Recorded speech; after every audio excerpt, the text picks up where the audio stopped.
प्रकार सत्य पथ पर आगे बढ़ना, यही है श्री गुरु पूजा, यही है श्री गुरु पूजा, यही है श्री गुरु पूजा। आज के इस पावन दिवस पर मन से केवल एक ही प्रार्थना निकलती है, मीरा जैसी भक्ति देना, राधा जैसा प्रेम भाव, कबीर जैसा सुमिरन देना, हनुमंत जैसा सेवा भाव। और ये सब केवल गुरु कृपा से ही संभव है। अगर हमें अपने जीवन में गुरु कृपा का अनुभव करना है तो क्या करना होगा? जानते हैं इस नाटिका के साथ, जिसका नाम है कर्म निवारण काढ़ा। मनुष्य का जीवन कर्म पर आधारित है।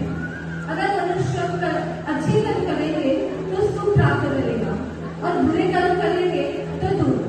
तो ये जो दुख है उसका फल क्या है और इस फल से कैसे बचा जाए, जानेंगे इस नाटिका के साथ।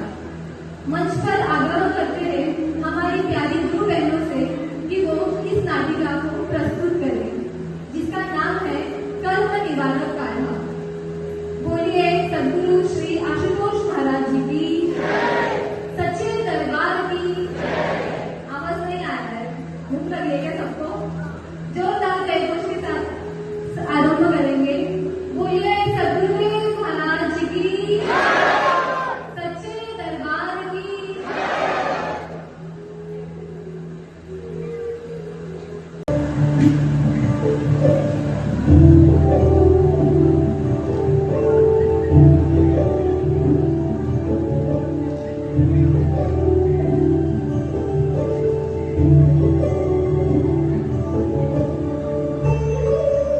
गोपाल, ओ गोपाल, ये जरा अंदर रख दो।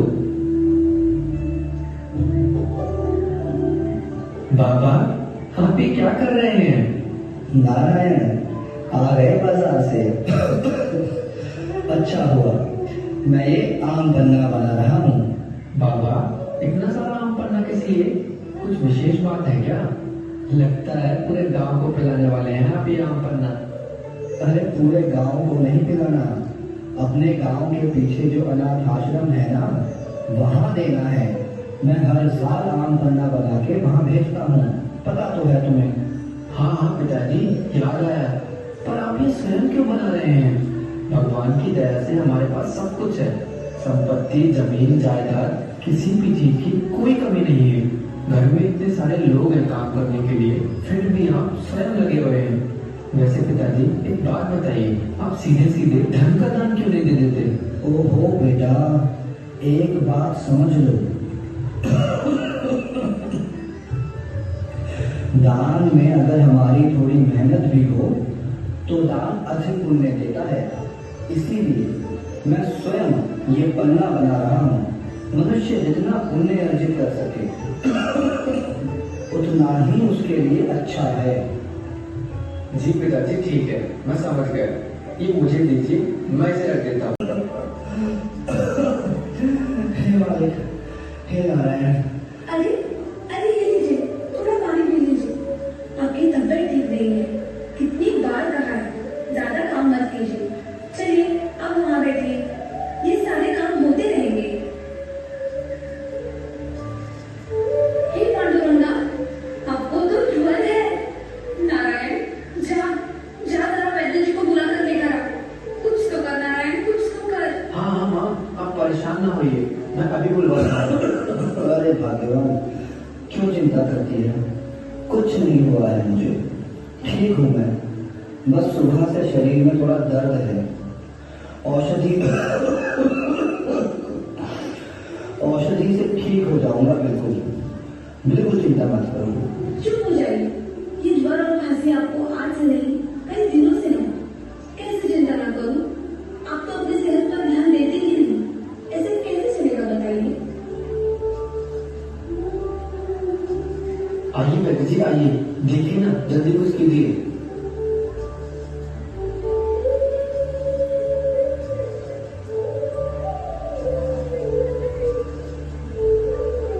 बीमा देकर जो है अभी तक ठीक हो जाना चाहिए था, पर पता नहीं क्यों मेरी औषधियाँ इन पर कोई असर ही नहीं कर रही। मैं रोग का परीक्षण कर रहा हूँ, जल्दी इलाज मिल जाएगा। बाकी ईश्वर सब ठीक करेगी, विश्वास रखिए।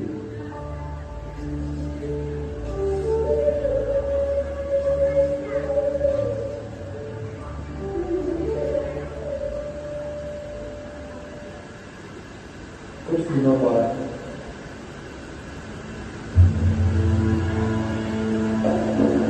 आइए ज्योतिषी जी, देखिए ना कितने दिन हो गए इनकी बीमारी को। वैद्य जी की दवा भी कुछ काम नहीं कर रही। अब आप ही कुछ उपाय बताइए।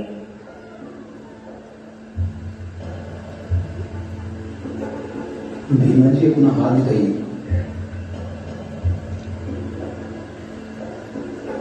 इनकी कुंडली पटली है राहु की। देखिए ये जो राहु है ना वो केतु के स्थान पर है और शनि की 7.5 भी चल रही है। मेरे ख्याल से हर बीमारी को जड़ से हूं मैं मारता। राहु की तो क्या सब है डरते मुझसे, क्योंकि अब तू मैं महाकाल का। जय महाकाल। बुरा साया, बहुत बुरा साया मंडरा रहा है सर पे। डरो मत, जादू तोड़ा हुआ है। डरने की चिंता ना करें, अभी बताता हूं उसे। हे महाकाल शक्ति दे। ओम ओम ओम। बेटे नारायण ये किसे पकड़ रहा है? पाखंडी मनुष्य है देखो, मैंने बताया ना शनि की ही 7.5 हुई है। मूर्ख हमें पाखंडी बोल रहा है? तुझे तुम्हें कौन सा न्याय दिखाई दे रहा है? तू भी तो 2 महीने का पिता है। मैंने महाकाल की दृष्टि से देखा है, इस पर बुरा साया है। तू जानता नहीं मैं महाकाल का भक्त हूँ। अभी भस्म करता हूँ तुझे। ओम नमः शिवाय। धर्मी तू मुझे क्या पसंद करेगा? रुक, तेरी कुंडली में अभी मैं राहु डालता हूँ। माँ पिताजी को फांसी के साथ खून आ रहा है। बस करो आप लोग, कितने दिनों से यही सब चल रहा है। जाइए, निकल जाइए यहाँ से।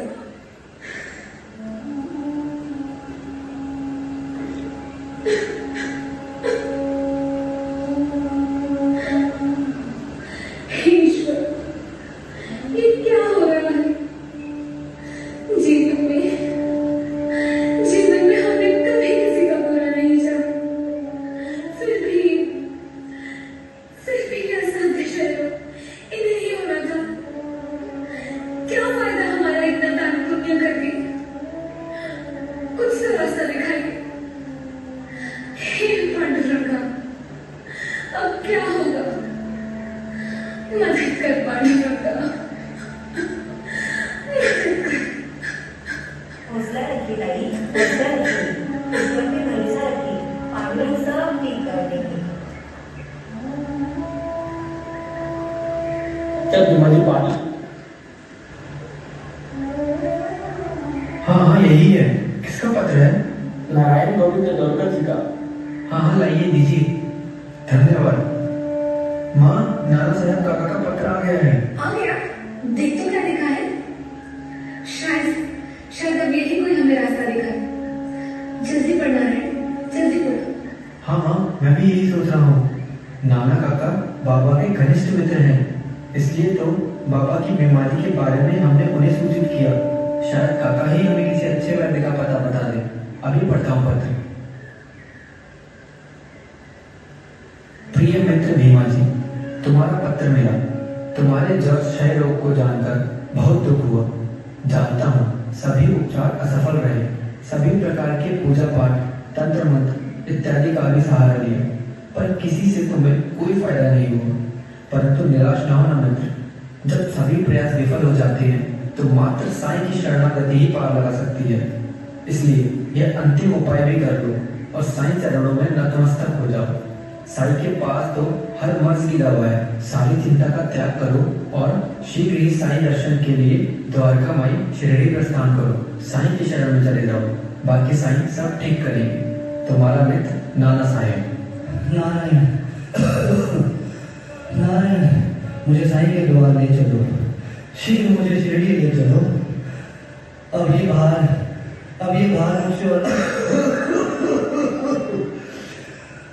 मुझसे और सहन नहीं होगा। यह क्रिया मुझसे अब और सही नहीं जाती। शीघ्र चलो, शीघ्र चलो साईं, मेरे साईं, मेरे साईं। हाँ हाँ पिताजी, हम शीघ्र ही शिरडी के लिए निकलते हैं।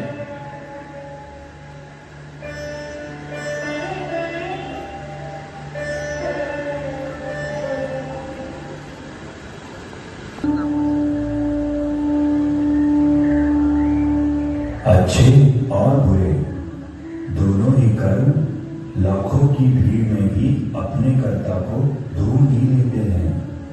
नियम यही है कि जो दूसरों को चोट पहुंचाएंगे वो खुद डूब ही जाएंगे, अकेले रह जाएंगे, और जो अच्छाई करेंगे तो अच्छाई लौट कर आएगी, और जो बुराई करेंगे तो बुराई किसी न किसी रूप में किसी न किसी तरह लौट कर आएगी, जैसे दुख, नुकसान, आर्थिक संकट या स्वस्थ खराब होना।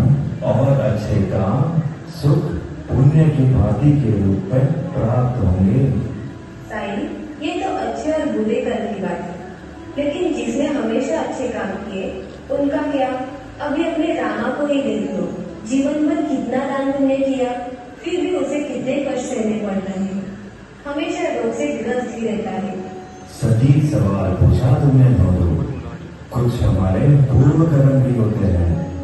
वैद्य तांत्रिक हकीम परीक्षण के बाद भी रोग का पता नहीं लगा पाते।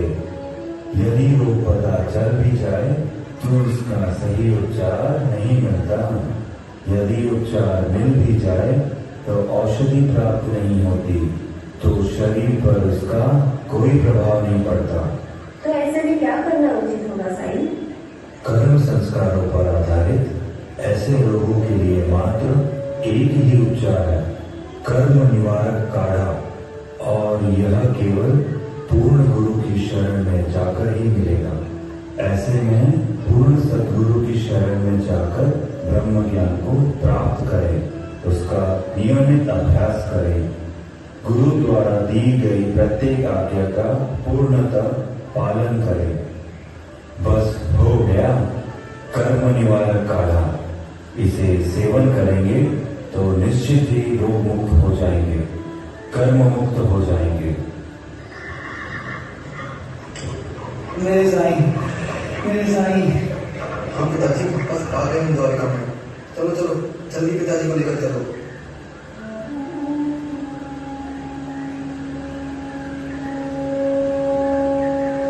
हे मेरे साईं, दया करो साईं, कृपा करो। आपके चरणों में मेरा कोटि कोटि नमन है साईं। हे मेरे बाबा, मुझ पर दया करो साईं, कृपा करो, कृपा करो साईं। श्यामा, मुझ पर इन लोगों के कर्म संस्कारों का और कितना बोझ पड़ेगा। ये लोग जो इनके पूर्व कुसंस्कारों के फलस्वरूप आते हैं, इनका और कितना भार मुझे उठाना पड़ेगा। हे साईं, हे साईं, मुझे भाग्य पर दया करो साईं, मुझे भाग्य पर दया करो। मैं अपने बोझ को उठाते उठाते थक चुका हूँ साईं, मैं थक चुका हूँ।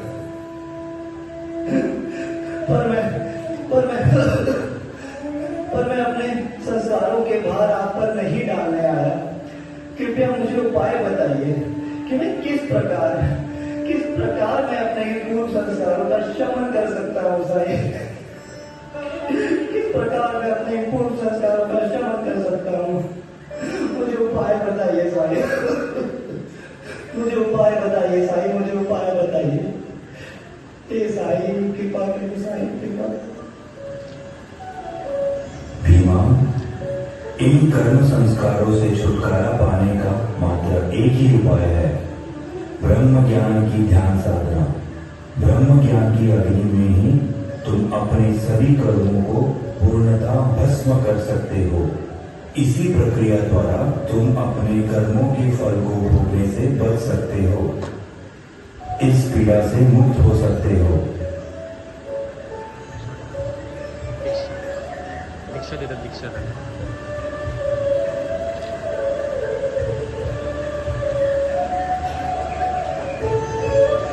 भीमा, अब तो चिंता छोड़ और चिंतन में मग्न हो जा। जा तो भीमा भाई के घर जा, जाकर ध्यान साधना का अभ्यास कर। जी साईं, आपने मुझे ब्रह्म ज्ञान से कृतार्थ किया है साईं। आप धन्य हैं साईं, आप धन्य हैं। आपके चरणों में कोटि कोटि नमन साईं। मेरा कोटि कोटि आभार मेरे साईं, मेरा कोटि कोटि आभार। साईं बाबा की जय।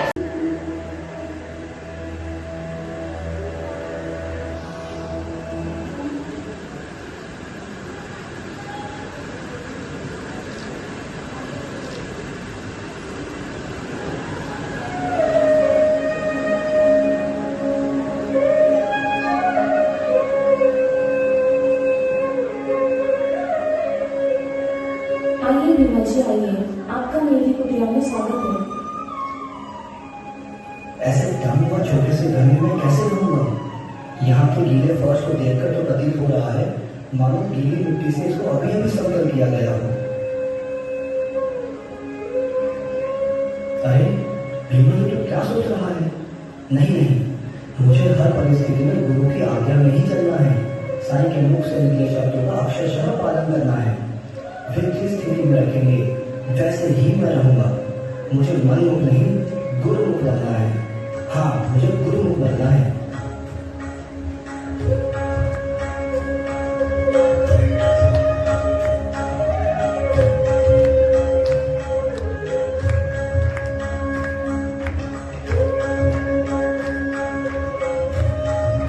अरे भाई, देखा भीमा जी को कितनी ध्यान साधना करता है। हाँ, मैंने तो सुना है ध्यान से उठता ही नहीं, कुछ उठकर मुझे दवा नहीं करता है और फिर पुनः ध्यान साधना में लीन हो जाता है।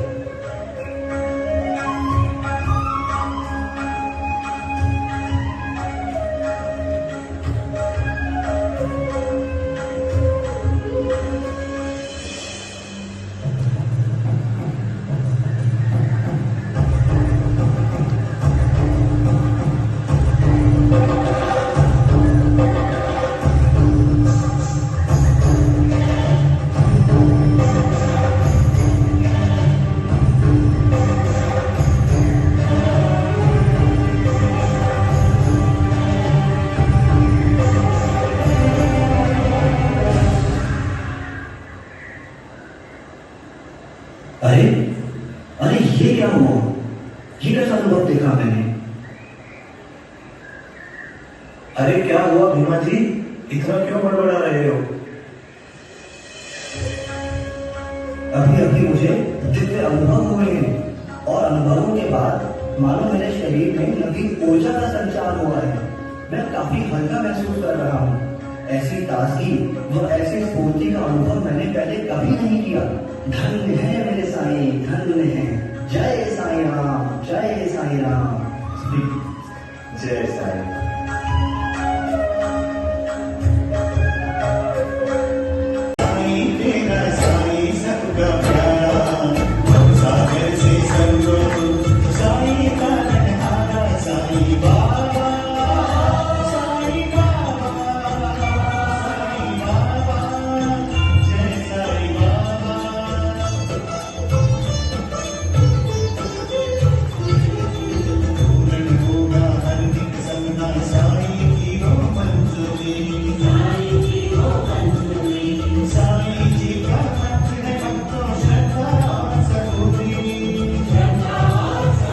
साईं, कहाँ हो मेरे साईं?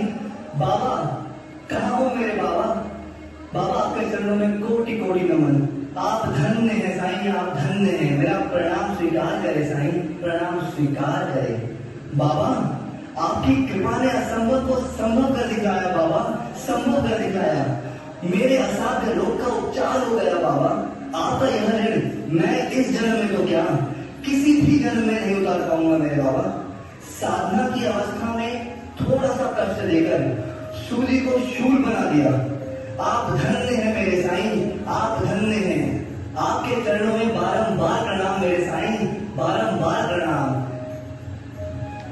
भगवान का अपना कानून है, कर्म करो और उसका फल भुगतो।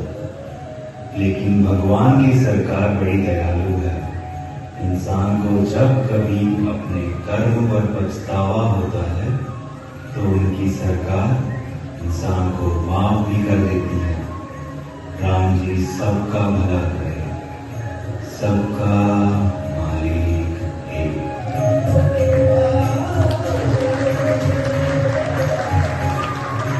मीनाक्षी से क्या हमको भी तो बताओ, ऐसा क्या दिव्य अनुभव हो गया तुम्हें जो तुम्हारे सारे रोग मुक्त हो गए? तुम तो एकदम स्वस्थ हो गए। हाँ हाँ, क्यों नहीं, सब साईं की कृपा है, उनका ही आशीर्वाद है। अभी यहाँ आने से पहले मैं ध्यान में बैठा ही था, तभी मुझे 2 अनुभव हुए। मेरे पहले अनुभव में मैंने देखा मैं छोटा बालक हूँ और मेरे साईं मुझे बचपन की कविता याद करवा रहे हैं, पर मैं ठहरा मूर्ख, मुझसे याद ही नहीं हो रही। फिर डंडे से मेरी खूब पिटाई लगाई, लगा मानो आज तो मेरी खाल ही उजड़ देंगे। बहुत पीड़ा का अनुभव हुआ मुझे। अच्छा, और दूसरा? दूसरे अनुभव में मैंने देखा कोई बड़ा सा राक्षस है और वो अचानक से आकर मेरी छाती पर बैठ गया।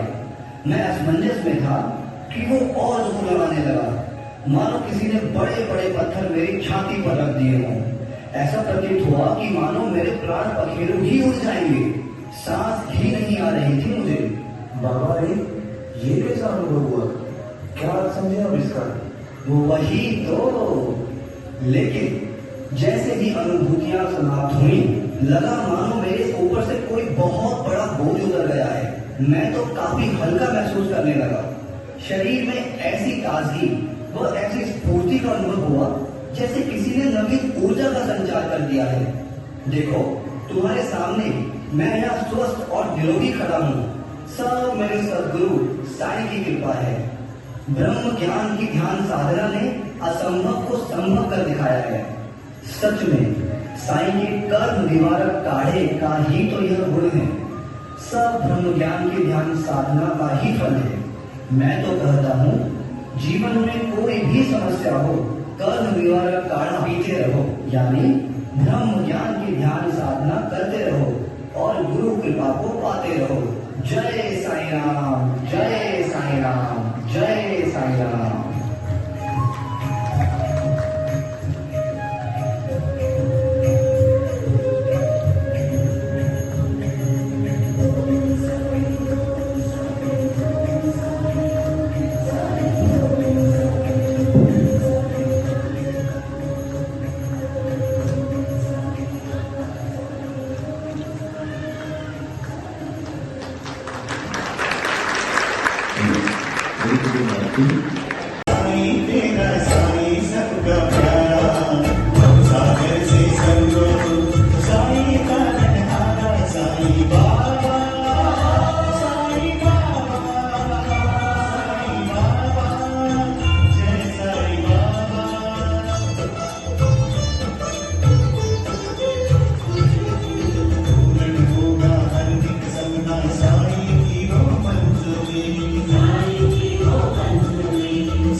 स्वीकार करे। बाबा, आपकी कृपा ने असंभव को संभव कर दिखाया। बाबा, संभव कर दिखाया। मेरे असाध्य रोग का उपचार हो गया। बाबा, आपका यह ऋण मैं इस जन्म में तो क्या, किसी भी जन्म में नहीं उतार पाऊंगा मेरे बाबा। साधना की अवस्था में थोड़ा सा कष्ट देकर सूली को शूल बना दिया। आप धन्य हैं मेरे साईं, आप धन्य हैं। आपके चरणों में बारंबार प्रणाम मेरे साईं, बारंबार प्रणाम। भगवान का अपना कानून है, कर्म करो और उसका फल भुगतो।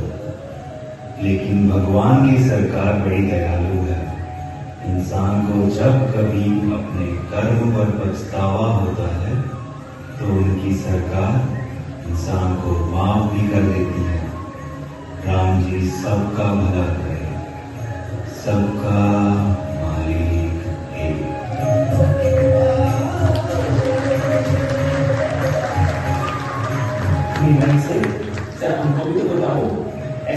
दिव्य अनुभव हो गया तुम्हें, जो तुम्हारे सारे रोग मुक्त हो गए, तुम तो एकदम स्वस्थ हो गए। हाँ हाँ, क्यों नहीं, सब साईं की कृपा है, उनका ही आशीर्वाद है। अभी यहाँ आने से पहले मैं ध्यान में बैठा ही था, तभी मुझे 2 अनुभव हुए। मेरे पहले अनुभव में मैंने देखा मैं छोटा बालक हूँ और मेरे साईं मुझे बचपन की कविता याद करवा रहे हैं, पर मैं ठहरा मूर्ख, मुझसे याद ही नहीं हो रही। फिर डंडे से मेरी खूब पिटाई लगाई, लगा मानो आज तो मेरी खाल ही उजड़ देंगे। बहुत पीड़ा का अनुभव हुआ मुझे। अच्छा, और दूसरा? दूसरे अनुभव में मैंने देखा कोई बड़ा सा राक्षस है और वो अचानक से आकर मेरी छाती पर बैठ गया।